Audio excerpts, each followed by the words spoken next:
అంటే నీకు ఇంకా చీకటి అయినది కనబడతలేదా బావా? ఎందుకు పోలేదు ఇంటికి నువ్వు? అరే మాగాన పడుతుంది తీ రాదే శిరీష. ఏం లేదు జెర్సేపు అట్లా దోసుగాళ్ళతో ఉన్నా బయట మాట్లాడుకుంటా.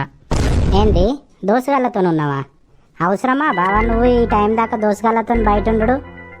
మరేం చేయన్నే, నేను ఇంటికి పోయి చెప్పు. నువ్వు ఇంటికాడ లేకపోతే మంచిగా అవ్వగారి ఇంటికి పోయాను. ఏం చేయాలి ఇంటికి పోయి? అందుకే కాసేపు అట్లా దోసుగాళ్ళతో ఉన్నా. అగో గట్లా అంటాడు. నేనేమన్నా వట్టికొచ్చిన్నా బావా? ఆషాఢమనే కదా వచ్చినా. అయినా కూడా నువ్వు ఈ టైం దాకా దోసగాళ్ళతో ఉండడు అవసరమా? అరే ఇప్పుడు ఏమైంది తీరా, అదే పోతానే తీ ఇంటికి. ఏమవుడు కాదు కానీ నాకు ఒకటి చెప్పు, నువ్వు వాళ్ళతో వట్టిగానే ఉన్నావా ఏమన్నా దాగినవా?